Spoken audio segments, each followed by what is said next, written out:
Blog Talk Radio. Are you ready to take a bite out of the competition? Are you looking for ideas to make your business better? Welcome to the Core Business Show with Tim Jacquet, sponsored by Apple Capital Group. At the core of every successful business, you'll find people making a difference. And with each episode of the Core Business Show, we talk with those people, examine those ideas, and explore the strategies that make them special. Now, the host of the Core Business Show, Tim Jacquet. Well, welcome to another episode of the Core Business Show. I'm Tim Jacquet, your host. Today I have a pleasure having the CEO and founder, Erin Meagher. She's going to talk about her company and talk about coconut oil. And if you'd like to speak with her, give her a call at 347-324-3460, 347-324-3460, or you can pose a question in the chat room and we'll read it on the air. Erin, welcome to the program. Hi, Tim. Thanks for having me. Okay, great. Kind of tell us about yourself to get started with. A lot of listeners like to hear a personal view on the background of the person, how they got started with this particular business.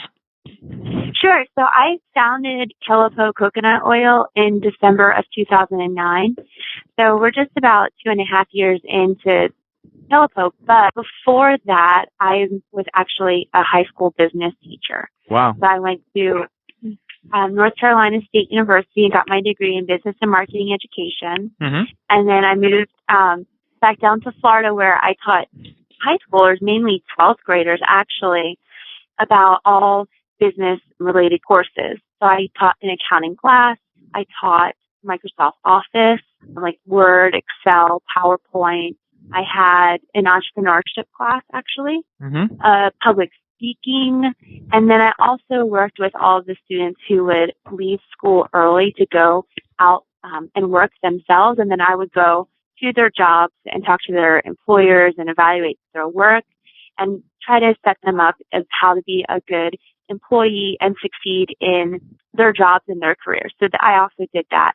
So that's kind of my background in business, if you will, before I started my own in 2009. Wow. What's this like in advising the young minds and our future leaders? You never know within that pool of students that you get what you're going to end up having. I recall, as being an elementary school teacher and a middle school teacher, you get a whole combination of students, and you never know who is the judge, who is this person, and all of a sudden it's really fulfilling to know that you've been instrumental in their lives, and now, hey, they are the president of this university, they are doing this, they have exceeded more than you ever realized, and the person that you don't expect to become something becomes a world leader.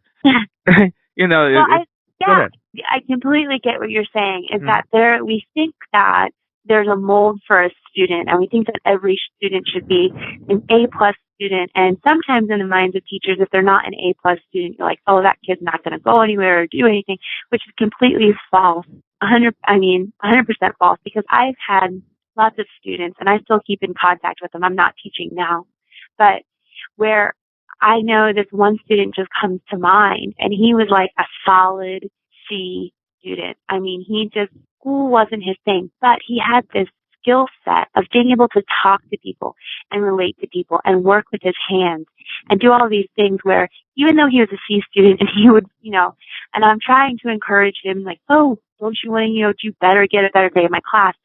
I really had no fear that when he got out of high school, even though he didn't have that GPA, he would be able to make his way and find his way in life and become very successful. And I think he's starting his own business now because he just had this intangible skill set that some of the other students who were A-plus students may actually have a harder time, getting a job or finding a job, especially in today's economy, because they just didn't have these other things that sometimes as teachers and in the school system we don't teach. Mm-hmm. So it really is interesting seeing where these kids end up. And I loved being there when they were in 12th grade, getting ready. They were going to college. They were getting jobs. It was so exciting. And it kind of made you want to be that age again, like where the world is your oyster and you have every opportunity laying ahead of you. And it's just, well, which way should I go? Because I could go in 5 different directions right now. Mm-hmm. That was really fun working with seniors. Wow. Yeah, I've just always been a fan of the Bush family in Houston. And she always said, says, I think in the past, in the 90s, he said, well, I would never realize that George Bush, our child, would become the president of the United States. First of all, governor, because he was all over the place, successful business owner, but the president of the United States, she thought the other son would be the president, but, have a chance. Right. But, Well, yeah, it's just, you never. I heard that Jeb has said maybe he would be up for a vice presidential role, which I think before he was completely didn't want anything to do with it. But now I heard recently maybe he'd be up for that if Mitt Romney offered it. Yeah, it was just, and it's the same case of parents. You just really don't know, and you never know what the young mind would take them from one step to another. But taking from that, your leadership role into a school, which is awesome, and cultivating these young minds, and then you decide to step out on faith to start your own business. First of all, how did that feel? You say when you made up your mind, hey, I'm going to do this on my own. I'm going to step out and go there. Yeah. Well, it wasn't an overnight thing that happened that way. I was looking at teaching, and there was parts of it that I absolutely loved, and all of those teachers know there's all of those other aspects of it that you don't love, the paperwork, and just, it's a really, really hard job. And I think if anyone has not been a teacher, they need to step into that role once in their life to see what it takes to be a teacher, which is one of the hardest jobs. So I realized that I loved my job, but it wasn't everything that I thought it was going to be. And I thought that I'd have a really hard time going 20 years and not getting burnt out on teaching, which I didn't want. And my students actually, when I would teach entrepreneurship and we'd have these classes and we'd talk about things, and they were going, wow, Ms. Meagher, you're so passionate about entrepreneurship and telling us these things. And, I was a relatively young teacher as well. So they're like, why are you here with us? You should be going and doing all these things that you're telling us to do. Like, they wanted it just as much for me as I wanted it for them, I think. Mm-hmm. And so I really just, kept that in mind, but it's a steady paycheck and all the reasons why people are very scared or nervous to step out on their own and do something else. But at the same time, I didn't have any kids of myself. I'm not married. I didn't have a mortgage. There were things that were very freeing for me to be able to start a business.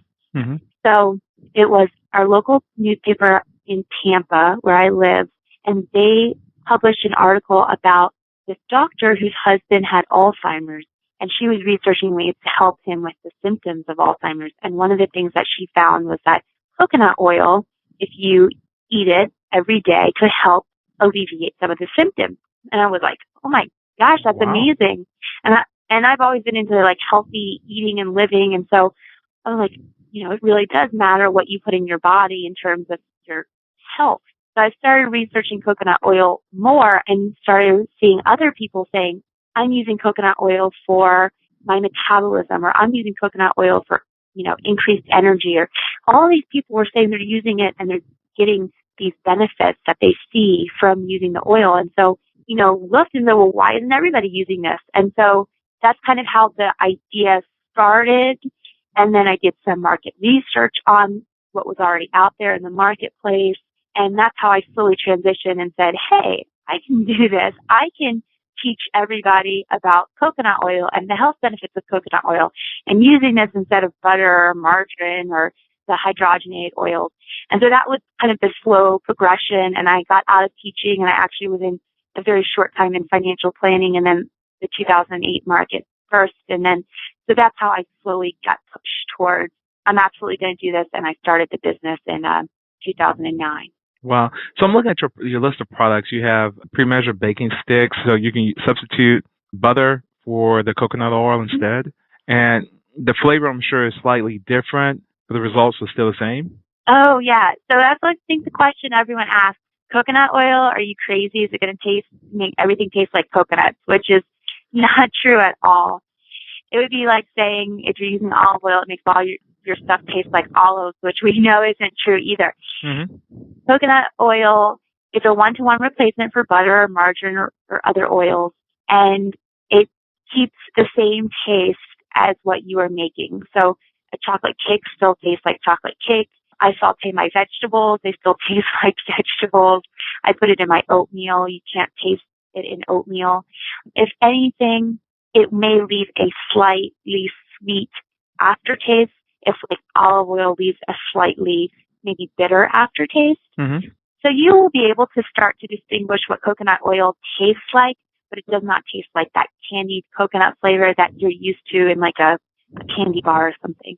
So with butter, and I'm sure butter has a particular taste, but I'm sure there's additives or putting in butter for us to get the enhanced butter flavor. I'm sure that's what they have because it couldn't be that strong. I think they just go ahead and add something to it. But then I'm looking at your other product, the coconut oil. Can you fry in it? Does it fry the same and you cook it just like you cook with any other vegetable oil, or how is I'm looking at the 15 ounce, the 8 ounce, the 14 ounce product. It's cooked the same way. I mean, it's just instead of using vegetable oil, you're just using coconut oil. Yep, absolutely. It's one of those versatile flavors where it can go from anything savory to sweet. And, you can't name something, I don't think, that you couldn't use coconut oil on. So just like you're going to put some oil in your pan and you're going to fry chicken, or you're going to, like I said, I saute vegetables. You can make grilled cheese with it if you just spread the coconut oil on the bread and then make grilled cheese like you would with butter. You can put it in your recipes, put it in chocolate chip cookies, put it in banana bread. Their possibilities are endless with coconut oil.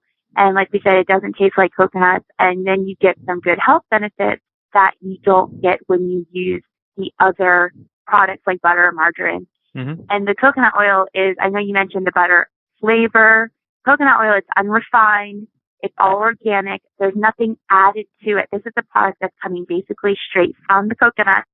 And then we package it and make it available to you in the U.S. So we don't do anything to it. It's all natural. So are the coconuts imported from out of the country and processed out of the country, or everything is processed here, or you just buy a whole bunch of coconuts and process it at your own facility? So that would be a lot of fun if we got to do it, but we don't. We actually work with, I could just see trying to split up on all those coconuts. We work with this great company in Sri Lanka, and it's a fair trade certified facility, which means that we pay the workers additional wages. They have better working conditions, new working conditions, and that money goes towards healthcare and education in the community. And it's actually certified by a third party so that we know that that money actually is going to these workers. So we're not exploiting anyone. We're actually helping to rebuild the country because they're being able to export coconut oil. So to answer how you get the coconut oil, they pick the coconuts from the tree, and you can harvest them all year round. They take the coconuts, they split it open. There's the white meat that forms on the inside of the shell. Then they press that to extract the oil. The oil comes from the white coconut meat on the inside. And then we receive that in the U.S. in large eco-friendly totes. And then we have a facility here that we put it into jars and labels and all of that stuff, and then send it out to the grocery stores. Wow. So in that particular process, when it gets to you, so it comes in like barrels, and when it gets to you, then you guys do the packaging once it gets to the States. Right. Okay. How, in set up a plant like that, dealing with the oil, do you try to buy some machineries, or they have to actually do it manually and load everything up, or you just have a machine that you just put the oil in and it jars it and seals it and so forth and label it? How physical you guys are on the labor part of it, if that makes sense? Yeah, it makes sense, absolutely. Okay. The way that the process works is that you have to have an organic certified facility because you're dealing with an organic product. So they call it a co-pack facility, and ours is in California, and we actually don't own the facility. A couple guys who are very young entrepreneurs, they own the facility, and they're great.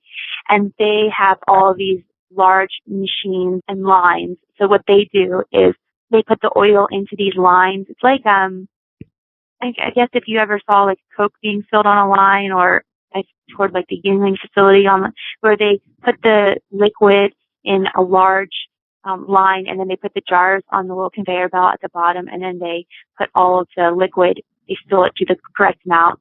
They put the liquid in, and then they seal it, and then it labels it, and then they take it off and put it into the jars first. So we pay them to do that process for us.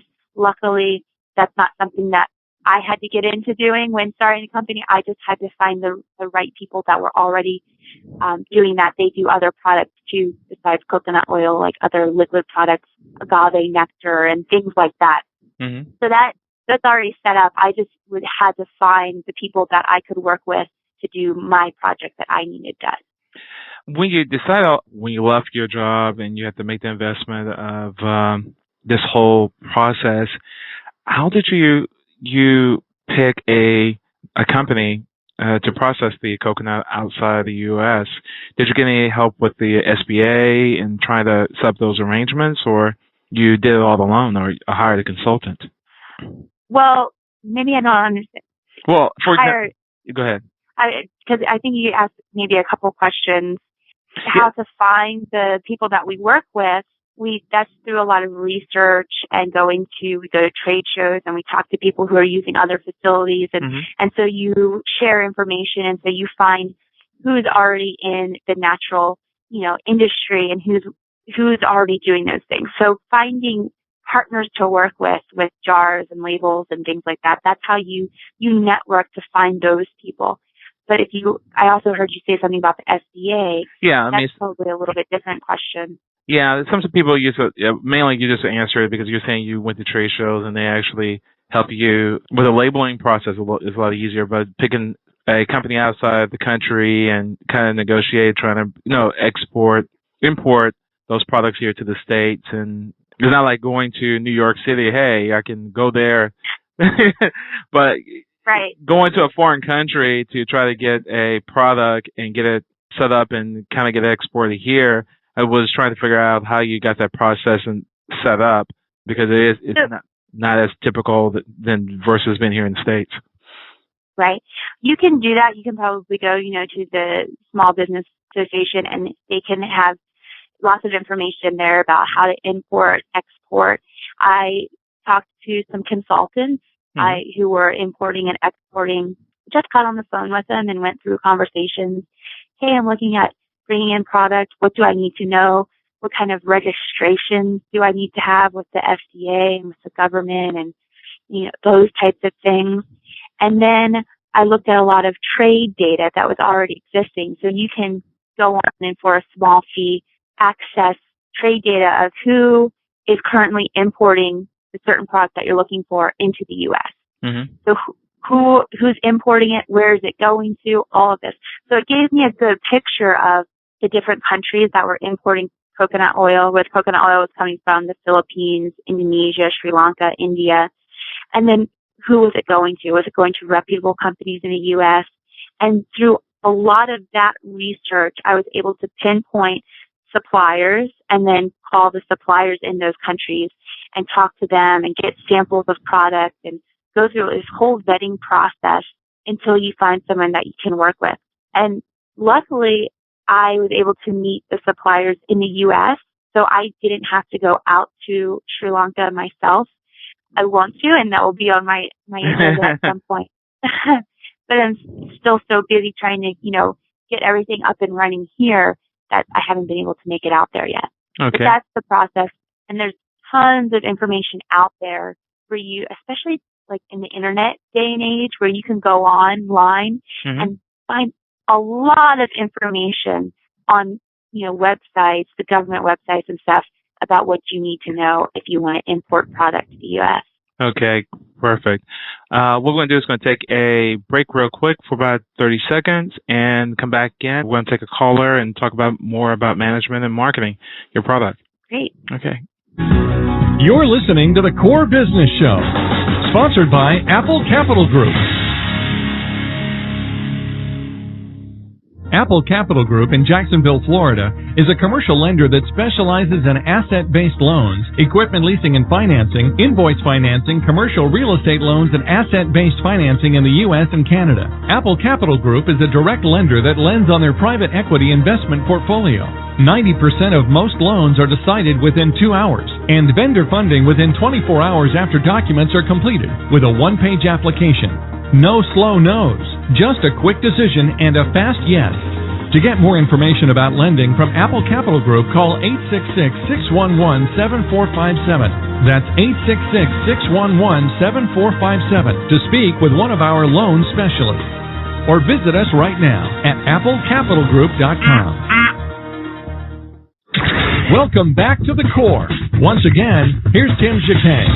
Well, we'll be back with Erin. She is going to talk about, again, her company, about coconut oil. So we have a caller real quick. We'll take the call real quick, and then we go back into a few more questions. Area code 646, you're on the air. You have a question for Erin? Hello? Area code 646, you're on the air. Okay, I guess we're going to move on. We have a question real quick. Erin, have you ever considered going on Shark Tank? We have a question from Nancy in Jacksonville. I've had a couple people recommend that I go on Shark Tank, and I think that would be an awesome opportunity. I'm willing to put myself out there and my company and see what happens. So maybe we'll have to see if we can get a slot and see what they think about my products and if it would be a good investment for the investors. Wow. It's amazing when you go on the Shark Tank. I've been looking at it, the show, for probably like 2 years. It seems like you should know what they're going to be asking for because they always ask about the same thing over and over and over.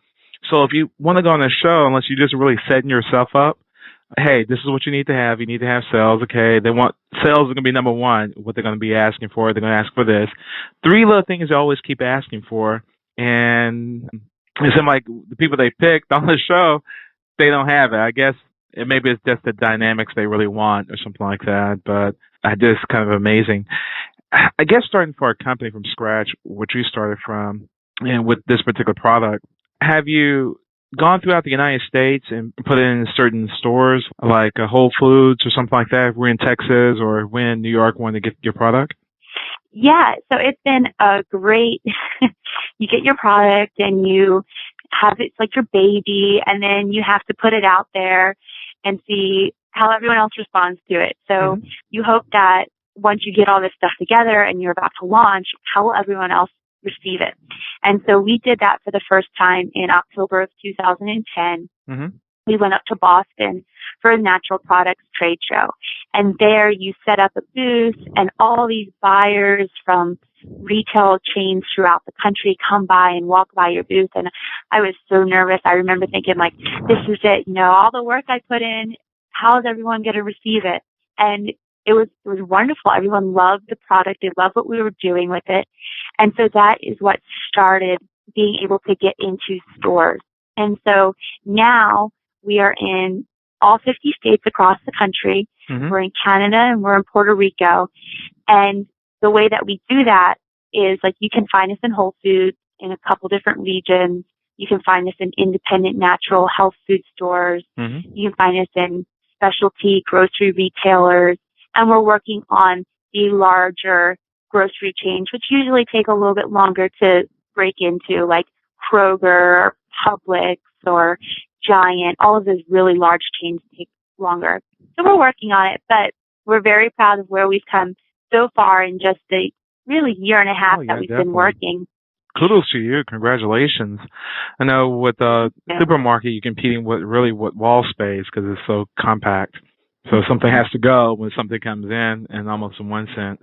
But I'm glad you're into the other stores. I'm definitely going to go out and see if I can find it here locally in the Dallas-Fort Worth area. In your challenges... Yeah, we have a store locator, actually. We have lots of stores in Dallas, but for all the other listeners, on telepo.com, there's a store locator, so you can put your zip code in and find it close to you, too. Okay, I'm going to look at that, and I'm going to try it today. Store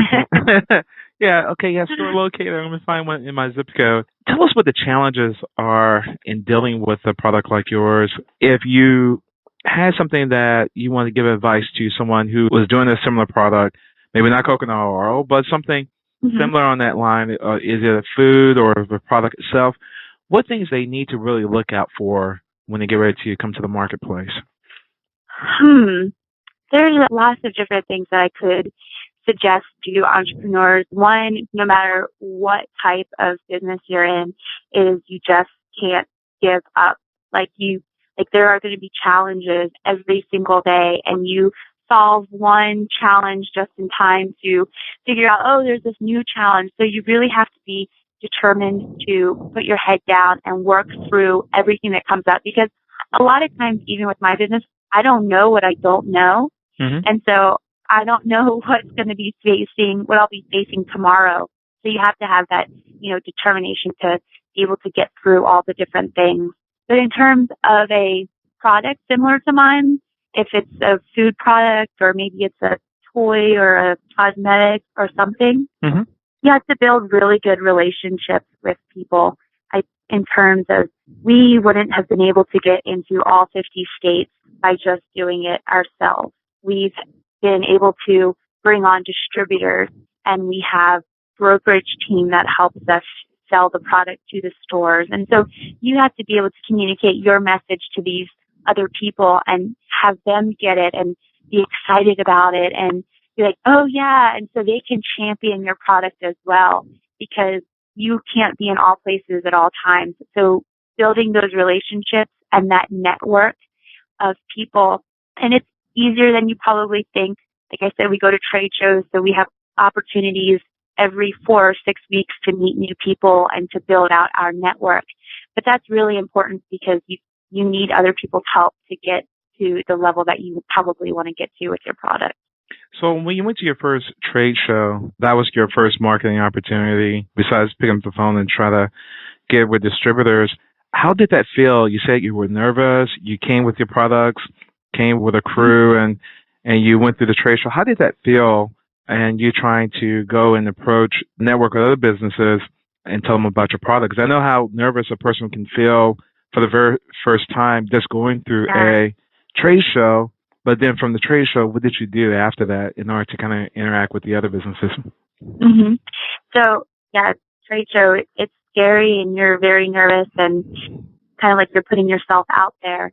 So we were able to connect with people that were set up next to us and just talk to them and ask a lot of questions like, hey, I'm new to this. What did you do? You'll find that people are more willing than not to help you if you have a specific question. So we didn't act like we knew it all because we knew almost nothing. And we went with, open minds and open ears and to hear and absorb everything else that the other exhibitors were doing.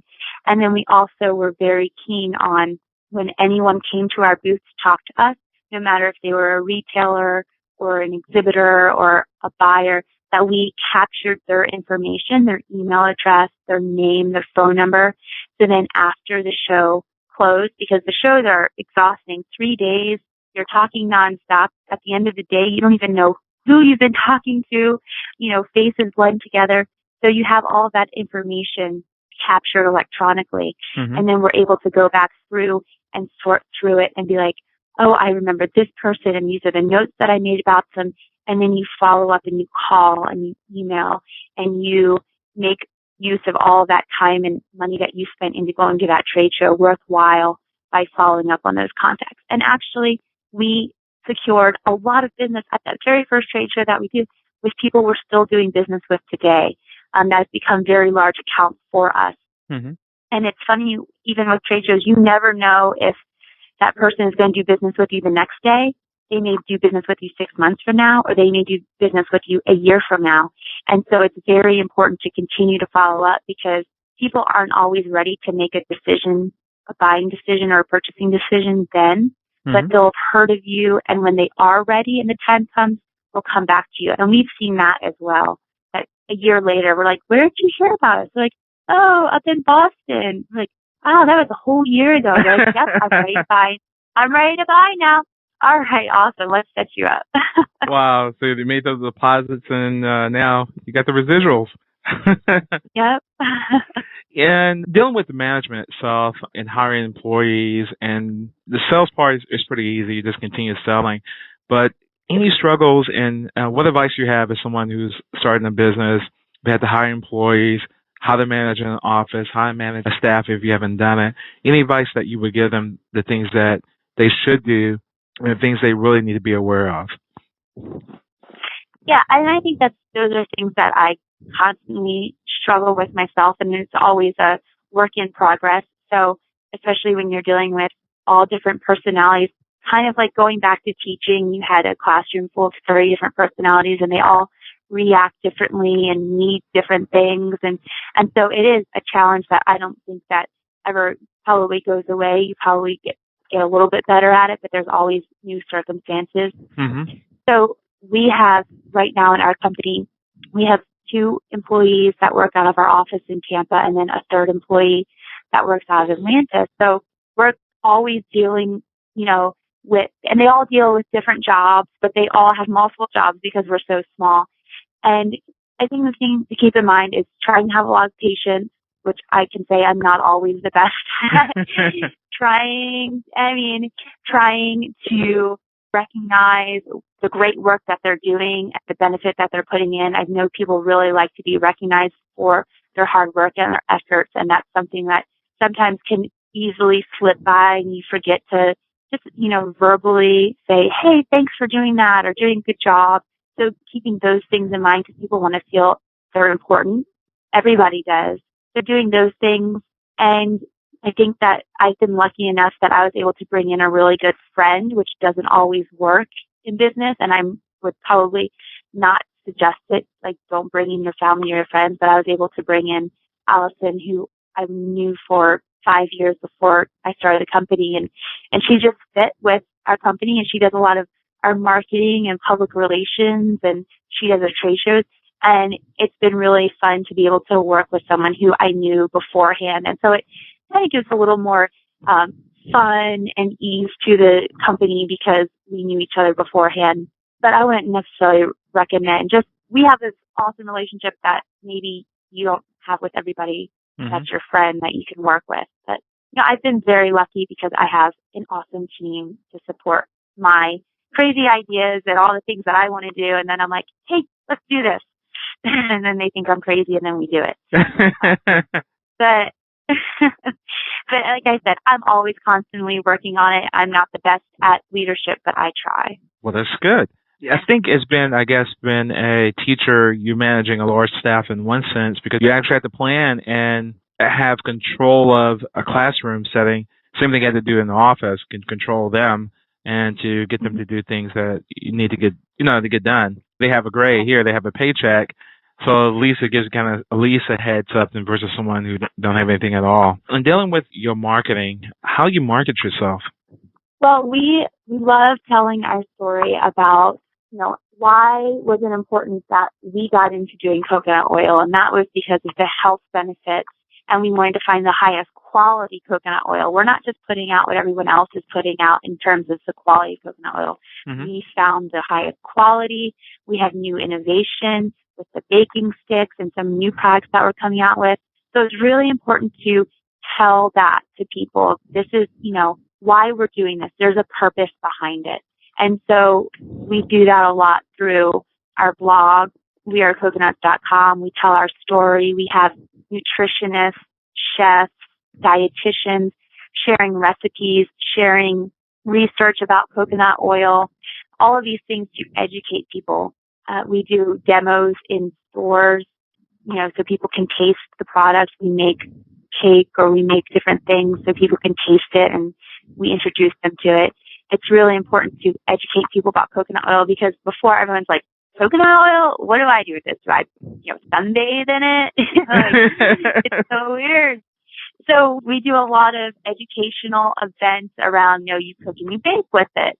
And I go to culinary schools and we get to go into the classrooms and show these up and coming chefs, hey, this is coconut oil. This is how you use it. This is how you prepare foods with it. And those are a lot of fun and they get all excited. Oh my God, this is something that's great. And I know about this and I can use it in my arsenal of great, chef techniques and recipes. And so we do a lot of education. And like I mentioned, Allison, she helps with a lot of that, getting into people's minds that coconut oil is something that is great to use. Wow. And I kind of talk about people bathe in it. I remember when I graduated college, because I had a double major at music education and I had business. And my business portion of it, I did during the summer of my senior year. I said, well, I'm doing student teaching, so I want to finish on time. I don't want to go through the summer. So I said, can I do my internship for the business end during the summer going to my senior year, and they said yes. But I'm saying I don't want to go and intern. I actually want to start my own business, and here's my business plan. And this was like 1989, and I did almond oil. I did this whole proposal on almond oil, but it's because I saw that in Neiman Marcus, and I was hearing people complaining about, I don't like this milky stuff, you know. So I had a chemist in Dallas to formulate a pink kind of oil for bathing, and we packaged it, and we ran it through the mall from Labor Day. They told us to get into the mall before Labor Day because everybody's there, and you go through all the holidays, and I kept it until Labor Day. It was really successful, and gave her the sales report, gave them all a sales report. Boom, I'm finished. Got an A. It was a good experience because you got to interact with the people. You talk about packaging, you talk about marketing, you talk about financing and so forth.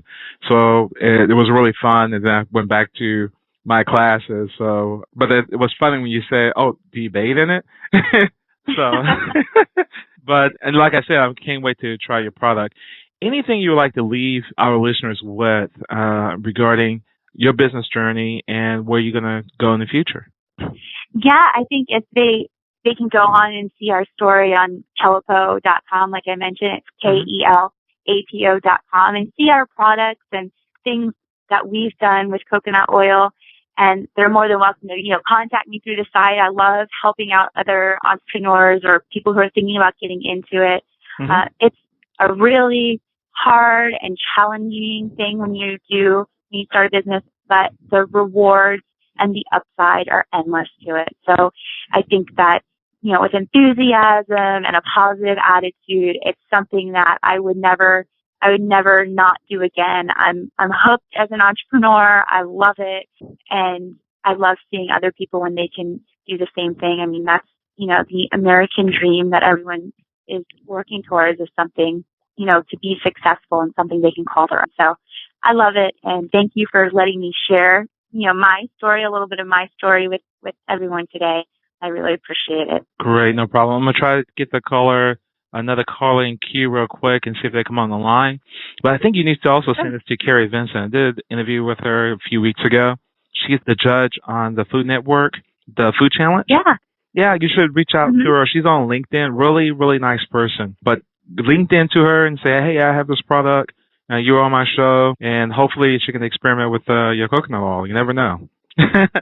So Food Challenge, coconut oil versus butter. We'd win. See there? But I'm going to give you a little tip real quick. So let me see if this caller wants to come online. If not, we'll close out the show. Great. Caller, you on the air. Hello, you on the air? Okay, I guess they're shy. So anyway, thank you for coming on the program. We answered all their questions.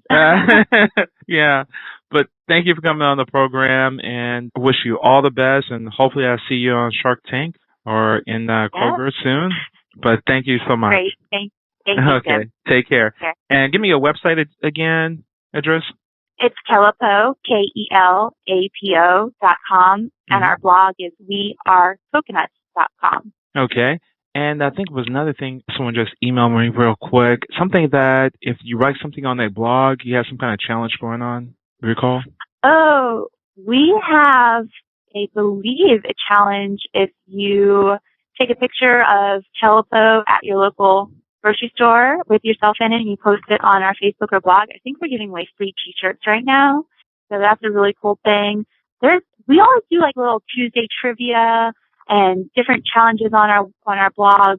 So yeah, check it out. We love giving away free tote bags and t-shirts and all that fun stuff. Okay. And coconutoilcooking.com is also yours as well, right? Yes. Okay. Perfect. Well, thank you. Thank you for coming on the program and have a great day. Appreciate it. All right. Okay. You too. Take care. Bye-bye. Bye. This has been another production of Core Business Show with Tim Jacquet. For listening, you can download this show on iTunes or on Blog Talk Radio Network. Take care, everybody. Have a great day. Thank you for listening to the Core Business Show with Tim Jacquet. For more information about equipment financing and asset-based loans, visit our website, applecapitalgroup.com. That's applecapitalgroup.com. Or call us at 866-611-7457. We hope you'll join us for our next episode. And remember, you can always get to the core via iTunes. You'll find all our previous episodes there. And thanks again for listening to the Core Business Show with Tim Jacquet.